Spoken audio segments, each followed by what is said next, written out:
ሰላም ሰላም የዩቲዩብ ቤተሰቦቼ እንዴት ናችሁ? ሰላም ናችሁ ወይ? እኛ በጣም ደህና ነን። ትንሽ ተጠፋፍተናል። አሁን ይሄው ተመልሼ መጥቻለሁ። እንደዚህ በቪዲዮ ላይ እንደምታዩት ይሄንን የመሰለ በጣም የሚያምር በጣም የሚጣፍጥ አምባሻ በኔ ቤት እንዴት አድርጌ እንደምሰራ አብረን እናያለን ማለት ነው። ትንሽ ጾሙ ምናምን አጠፋፍቶናል። ይሄው እንግዲህ ተመልሼ መጥቻለሁኝ። በጣም የሚጣፍጥ አምባሻ ሰርታችሁ ሞክሩት፣ ትወዱታላችሁ። ቀጥታ ወደ አሰራሩ እንገባለን። እዚህ ጋር የተጠቀምኩት 1 ኩባያ ሞቅ ያለ ወተት እና 1 የሾርባ ማንኪያ እርሾ ማለት ነው ድራይ ይስት እና 2 የሾርባ ማንኪያ ስኳር ተጠቅሜያለሁኝ። እንደዚህ በምታዩት መልኩ አብረን እንቀላቅለዋለን ማለት ነው። ወተቱ ሞቅ ያለ ስለሆነ ከእርሾ ጋር ቶሎ ኩፍ እንዲል ያደርግልናል ማለት ነው። እርሾአችንን እንደዚህ በምታዩት መልኩ ከድኛ አስቀምጬው ነበር። ይሄው ኩፍ ብሏል። እዛ ላይ 2 ሩም ቴምፕሬቸር የሆነ ውጭ ላይ ትንሽ ያቆየነውን እንቁላል ተጠቅሜያለሁ። 2 የሾርባ ማንኪያ የገበታ ቅቤና 1 የሾርባ ማንኪያ የጥቁር አዝሙድ ተጠቅሜያለሁኝ። የሻይ ማንኪያ የሚያክል ጨውና 2 የሾርባ ማንኪያ የሚያክል እርጎን የተጠቀምኩት። እዚህ ጋር ፕሌን እርጎ ማለት ነው፣ ምንም ፍሌቨር የሌለው ማለት ነው። እንደዚህ በምታዩት መልኩ እሱን በደንብ አድርገን እንቀላቅለዋለን ማለት ነው። ይሄ አምባሻ አሰራር እዚህ ጋር ይኸው ዘይት ደግሞ አድርጌያለሁኝ 2 የሾርባ ማንኪያ የሚያክል። ለዚህ አምባሻ የተጠቀምኩት 6 ኩባያ ከግማሽ የሚሆን ዱቄት ነው። ግን 6 ኩባያ ብዬ ነው እዚህ ጋር ያስቀመጥኩላችሁ። እያያችሁ በጣም ልስልስ ካለባችሁ ግማሿን ኩባያ ዱቄት ትጨምሩበታላችሁ ማለት ነው። የብርቱካን ፍቅፋቂ ተጠቅሜያለሁ። ብርቱካኑን በረዶ ውስጥ ትንሽ አቆይቼው ነው እንደዚህ የፈቀፈቅኩት። ከዱቄቱ ጋር 1 የሾርባ ማንኪያ ቤኪንግ ፓውደር ጨምሬያለሁ ማለት ነው። እንደዚህ በምታዩት መልኩ በእጃችን በደንብ አድርገን እናቦከዋለን ማለት ነው። ልክ እንደዚህ እንደምታዩት እስኪሆንልን ድረስ ቆንጆ ነው በክቶልናል። ከድነን እናስቀምጠዋለን።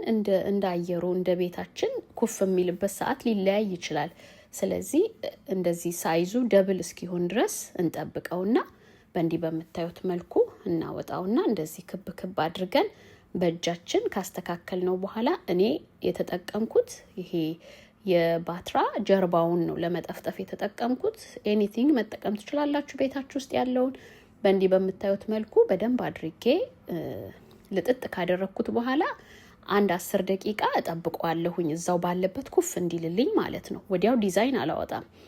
ከዛ እንደዚህ በምታዩት መልኩ ደግሞ አምባሻችንን እንሸልመዋለን ነው አይደል የሚባለው። እንደዚህ አሳምረን ቆንጆ አድርገን በምንፈልገው አይነት ዲዛይን አሳምረን ቆንጆ አድርገን አምባሻችንን እንሸልመዋለን። በጣም የሚጣፍጥ አምባሻ ነው። ሰርታችሁ ሞክሩት። ለጾም ደግሞ የምትፈልጉት ምንድነው የምታስወግዱት ማለት ነው? እንቁላሉን ቅቤውንና ዮገርቱን አለማድረግ ማለት ነው። ስቲል በጣም ነው የሚጣፍጠው፣ ቆንጆ ነው። እኔ ግን የሰራሁት በዚህ መልኩ ነው። በሁለቱም ያስኬዳል። ሰርታችሁ ሞክሩት፣ ትወዱታላችሁ። እንደዚህ በምታዩት መልኩ ቆንጆ አድርጌ ከሸለምኩት በኋላ ይሄው ይሄንን ይመስላል ማለት ነው። እንደዚህ ቆንጆ የሚያምር ሆኖልናል። ከዛ ምጣዳችንን በጎን ለኩሻለሁኝ እኔ ይሄንን እያዘጋጀሁ ማለት ነው። ከዛ እዛ ላይ እንዴት አድርጌ እንደምገለብጠው አሳያችኋለሁ። እንደዚህ ያዘጋጀሁት ምጣድ ላይ ልክ እንዲህ ግልብጥ ስናደርገው መጀመሪያ የባትራው ከጀርባ ዘይት ስለለቀለኩት አይዝም ማለት ነው። ይሄው እንዳያችሁት ልቅቅ ብሎ ነው የወጣው። በእንዲህ በምታዩት መልኩ ካደረግነው በኋላ አምባሻችንን እንከድነውና እንዲበስል 5-6 ደቂቃ ያህል እንጠብቀዋለን። እንደ ግለቱ እያየን ማለት ነው እንዳያርብን። በእንደዚህ መልኩ እኔ ሆኖ ሲበስልልኝ ከዛ እንገለብጠዋለን ማለት ነው። ያው ሁላችንም ቤት የየራሳችን የሆነ አሰራር አለን። እኔ በእኔ ቤት በእንዲህ መልኩ ነው አድርጌ የምሰራው። በጣም ነው የሚወዱት። እንግዲህ የኔን አምባሻ የምታውቁታላችሁ። በጣም ነው የሚጣፍጠው። በጣም ነው የምንወደው እኛ።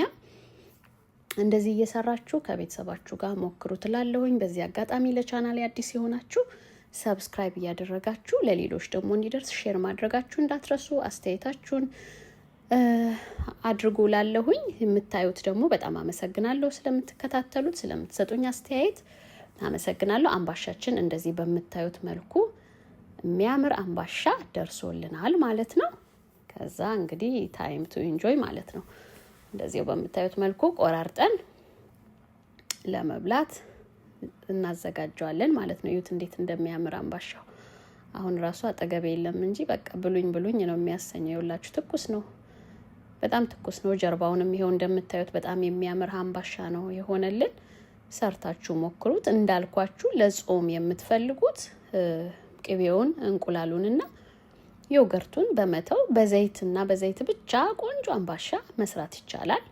እንደዚህ እንደምታዩት በጣም ነው ያው ትኩስ ነው፣ በጣም ትኩስ ነው። በዛ ላይ የብርቱካኑ ፍቅፋቂ ደግሞ በቃ እንዲ ኬክ የሆነ በጣም ደስ የሚል ቃና ነው የሚሰጠውና ሰርታችሁ ሞክሩት፣ ትወዱታላችሁ።